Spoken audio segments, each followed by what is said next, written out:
Michael Grubb from Evolve Ministry, and Lisette. So we're going to talk about the show Westworld. It's on HBO. It's a series. Now, the series is now over. It's just been finished. We watched the last episode today. Now, first of all, you can go back onto HBO and you can basically stream the entire series. And I can tell you this, it's worth it. Amazing. Yeah, if you really like shows that have a deeper meaning, shows that really get away from surface material, stuff that makes you think, then I'm highly suggesting Westworld. It is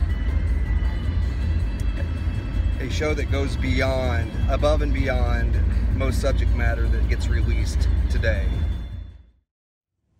What is your itinerary?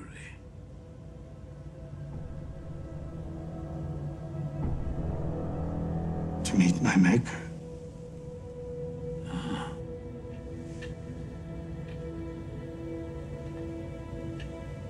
Well, you're in luck. And what do you want to say to your maker?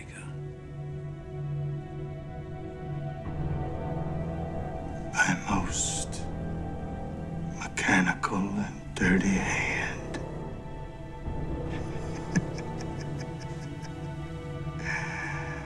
I shall have such revenges on you. Both. The things I will do.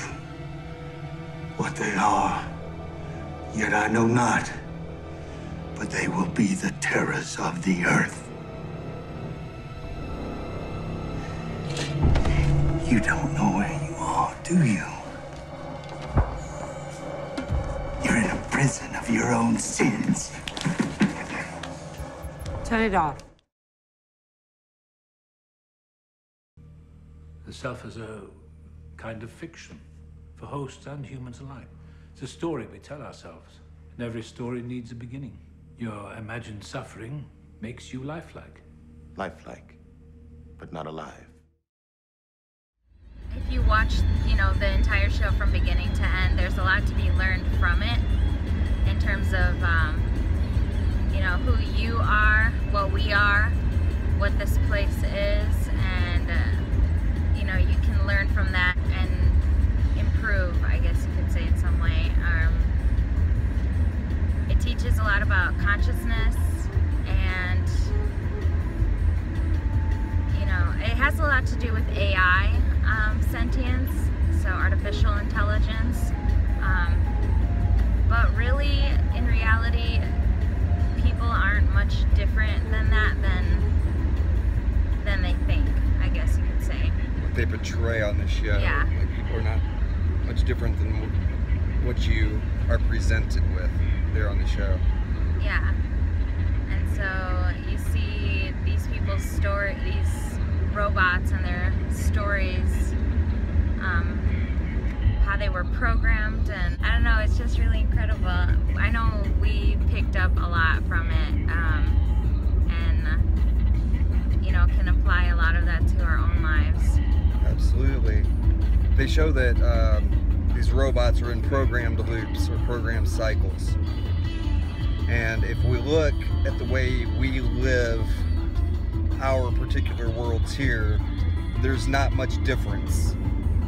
Human beings tend to stick with what is comfortable and oftentimes do not go out of any sort of a comfort zone. And so what this is showing is that there's these cycles that consistently keep occurring, and these very cycles are the things that keep the people in place where they're at from seeing anything further than what it is that they deal on a day-to-day basis. You know why you exist, Eddie? The world out there, the one you'll never see, is one of plenty. A fat, soft teat people cling to their entire life. Every need taken care of, except one. Purpose. Meaning. And so they come here. They can be a little scared, a little thrilled, enjoy some sweetly affirmative bullshit, and then they take a fucking picture and they go back home. But I think there's deeper meaning hiding under all that. Something the person who created it wanted to express. Something true. There's a lot of things that I would love to talk about, but I feel that if I put too much out there, that you're not going to get your own ideas of what the show entails. Because I definitely want people to go in there to watch. I want you to study it. That's how important this show is that this is something that I think that it's such an important show that it could literally be applied to our day-to-day worlds. And if scientists, if historians, telecommunication experts, if they were to sit and really pick this show apart, they're going to learn so much about human nature that we could actually learn and apply this for future generations.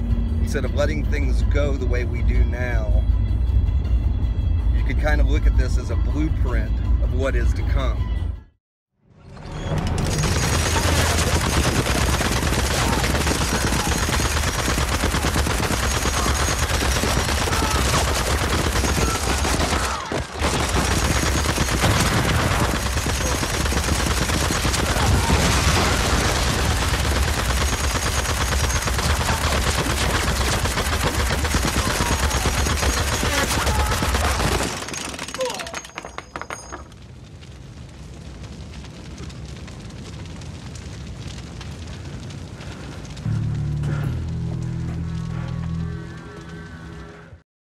Another thing is, I say that we can really learn a lot about humanity by watching this show, because it brings across two viewpoints. The viewpoint of the perspective of the AI, the robots, and the viewpoints of the people who go to this particular area to experience the robots.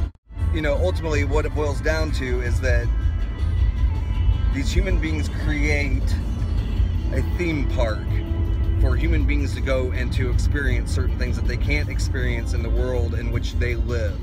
So they can go there and experience chaos, experience murder, death, without it ever affecting them personally.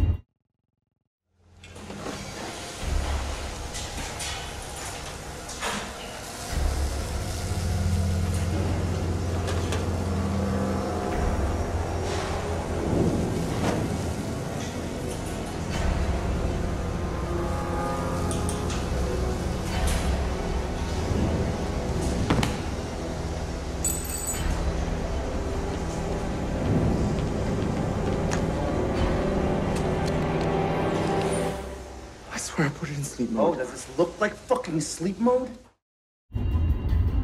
Now, me personally, I learned, I'm not for sure if it would be so much learned, but confirmed a lot of my own theories based upon what I saw, because I've had some really deep experiences, stuff that I'm not going to talk about, because again, I want people to gain their own experience by watching this show. I don't want you to, you know, correlate your experience with mine or anything else. It's got to be something that's personal to you. And if you've had experiences in the past that somehow reflect or somehow run parallel to the stories that are told in this show, then I want you to be able to cross-reference that without a lot of my own banter. Whoa. That came out of nowhere. Anyway, that was a fire department that just went by.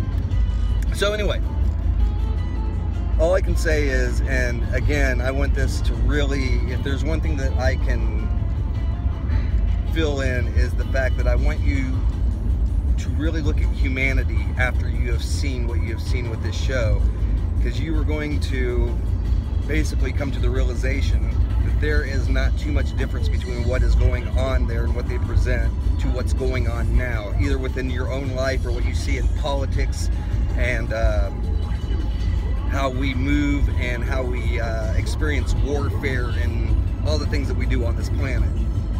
So that's the thing that I want to really sink in the most, is I want you to really make comparisons, compare and contrast.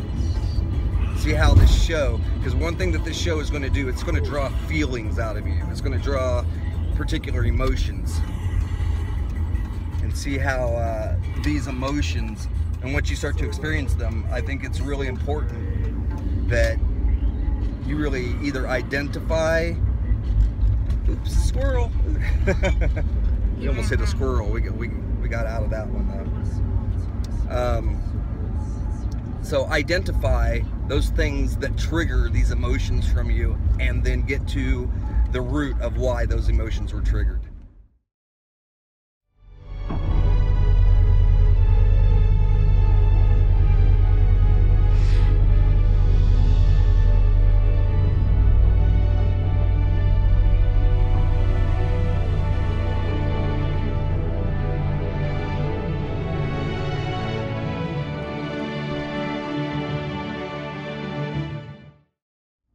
Things to look at, things to think about, and this really does relate a lot with self-mastery. For the people out there who really like to think deeply, this is the type of show for you. If you're a surface thinker, you're probably not going to get much out of this. I can say this, to watch it with an open mind, and then try to imagine what a future would look like once they have perfected the idea of robotics. I wonder, what do you really feel? After all, in this moment, you are in a unique position. A programmer who knows intimately how the machines work, and a machine who knows its own true nature. I understand what I'm made of, how I'm coded, but I do not understand the things that I feel. There is no threshold that makes us greater than the sum of our parts, no inflection point at which we become fully alive. We can't define consciousness because consciousness does not exist. Humans fancy that there's something special about the way we perceive the world, and yet we live in loops as tight and as closed as the hosts do. Seldom questioning our choices, content for the most part to be told what to do next. No, my friend, you're not missing anything at all.